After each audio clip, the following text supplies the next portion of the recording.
संजोग भूषण है और मैं रिटायर्ड लेक्चरर हूँ एजुकेशन डिपार्टमेंट हिमाचल प्रदेश से।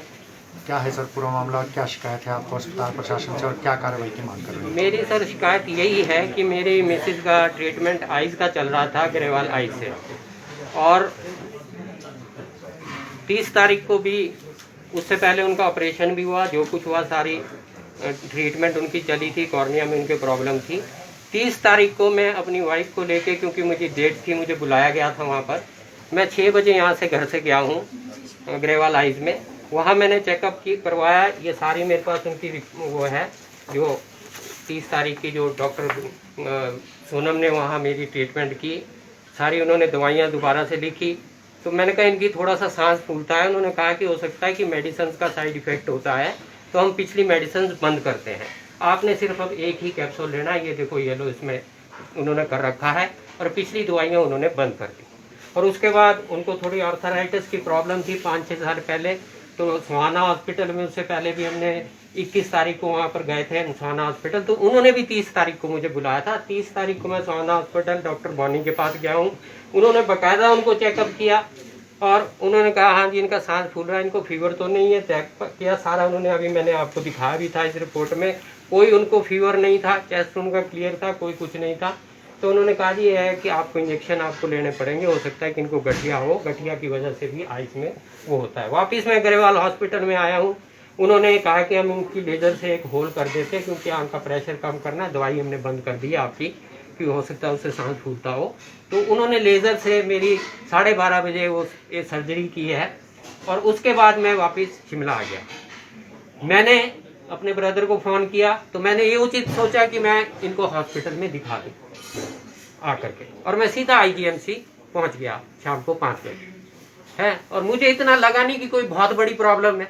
मैं कहा होगा दवाई लेकर हम घर वापस चले जाएंगे। लेकिन जब मैं IGMC पहुंचा मेडिसिन में, जहाँ वहाँ पे लेडी डॉक्टर थी, उन्होंने कहा जी क्या प्रॉब्लम है।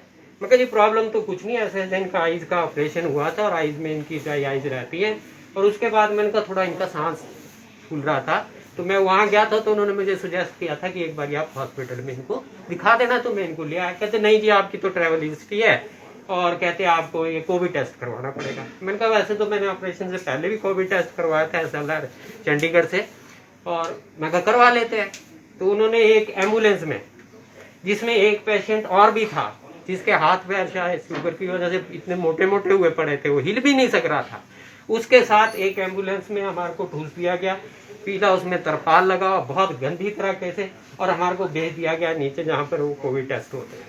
और मेरी मिसेज बोलने जा रही कि मुझे कुछ भी नहीं, ना उसे कोई फीवर, ना उसे कोई खांसी, ना उसको कोई जुकाम, ना उसको कोई सिर में दर्द। मैं कहा नहीं तो करवाना पड़ेगा।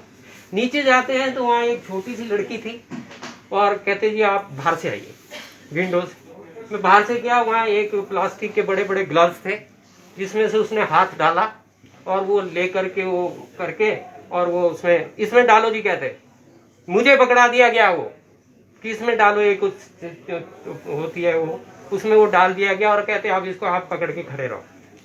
मैं पकड़ के सर वहाँ खड़ा रहा। मेरी मिसेज वहाँ बेंच पे बैठ गई, और कम से कम 20 मिनट सिक्योरिटी गार्ड वो पीछे खड़ा था। कहता सर अगर तो 2 आएंगे तब तो कहते ये पॉजिटिव होगी, 1 आएगा तो नेगेटिव। मैं कहा भाई मुझे तो पता नहीं है।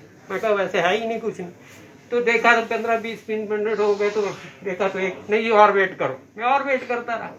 जब उसने देखा कि वो कुछ भी नहीं था, नेगेटिव था, उसने उस पर्ची पे लिख दिया कि आपकी क्यों कोरोना रिपोर्ट नेगेटिव है। नेगेटिव। उसके बाद ब्रदर की गाड़ी थी, मैं घर एम्बुलेंस में कहा कि और पेशेंट भी थे, हम उस गाड़ी में ऊपर आ गए मेडिसिन में। मैं कहा हमारे को एडमिट कर देंगे या जो भी ट्रीटमेंट करेंगे। वहां जाकर के उन्होंने ऑक्सीजन का वो सिलेंडर दिया, और वो जो अभी व्यक्ति था उसने कहा जी इनको लगा दो ये फेस पे। चलो मैंने वो लगा दिया, इंजेक्शन लिया। उसके बाद कहते जी आपको ट्रॉमा में भेजा जाएगा। फिर उस एम्बुलेंस में उन पेशेंट के साथ एक सिलेंडर के साथ मेरी वाइफ को भी लगाया गया, दूसरों को भी लगाया गया वो, और वो सिलेंडर लगाने के बाद हमको नीचे भेज दिया गया जी। उसमें मेरी वाइफ का जो वो था इंजेक्शन का, वो भी सारा निकल गया, उसके ब्लड निकलने लग गया। जब नीचे वहाँ ट्रॉमा में पहुंचे तो वो एक सिलेंडर दोनों को लगा था। तो मेरे को कहता है व्यक्ति, कहता है जी इसको निकालो, एक निकालो। मैं कहा आप निकाल दो, हम तो हाथ नहीं लगाएंगे। आपका आरोप क्या है सर? मेरा आरोप यही है कि जो मेरे साथ यहाँ पर IGMC में हुआ, मेरी वाइफ को क्या डिसीज थी, क्या बीमारी थी, क्या उसका ट्रीटमेंट इन्होंने किया, ये मुझे बताया, जबकि उसको ऐसा कुछ भी नहीं था। और दूसरे दिन आपने एक कॉल में ये बता दिया कि इनको कोरोना था। जैसे अभी सर ने बोला कि जी मेरे पास रिपोर्ट आई, आप बोलते कि उनको निमोनिया था। किस तरह की मांग करते हैं आप? मेरी मांग सिर्फ यही है सर कि जो डॉक्टर उस दिन मेडिसिन में थे, क्योंकि अभी तक मैं इस पोजीशन में नहीं था, क्योंकि मैं बहुत बुरा फेस कर रहा हूँ। मैं घर में अकेला हूँ, मेरा ना बच्चा यहाँ पर है, और मैंने अपनी वाइफ को खो दिया, मैंने सब कुछ खो दिया। आज मैं घर से निकला हूँ और ये भी मीडिया के द्वारा आज मैं ये डिमांड करता हूँ MS IGMC से कि जो डॉक्टर उस दिन मेडिसिन में थी, मुझे नाम नहीं पता, और जो डॉक्टर उस दिन नीचे ट्रॉमा में थी और जो नर्स ट्रॉमा में थी, इनके अगेंस्ट FIR दर्ज की जाए और इस बात की इंक्वायरी की जाए कि मेरे साथ जो ये हादसा हुआ है और मेरे साथ जो इतना बुरा व्यवहार वहां पर किया गया है, इसका जिम्मेवार कौन है। क्या वो मेरी वाइफ को वाइफ पे ला सकते हैं? क्या उसको जिंदा कर सकते हैं? कितने दिन का समय दिया है आपने? मैंने समय दिया है सोमवार तक। सोमवार तक मुझे अगर ये इन चीजों के FIR दर्ज नहीं, आप बताइए जी कि वो उस नर्स ने उसको स्टीम तक नहीं दी उस रात को, और मेरी वाइफ ने सुबह मेरे को बोला कि अगर आपने मुझे स्टीम दी होती तो शायद मैं बच जाती। उसकी वर्टिंग थी सुबह की, लेकिन उन्होंने स्टीम नहीं दी। और देखिए सोमवार को अगर वहाँ प्रशासन नहीं कार्रवाई करता तो आपकी क्या रहेगी? मैं MS जो भी है IGMC के, उनके ऑफिस के आगे मैं मंडे को धरने पर बैठ जाऊंगा।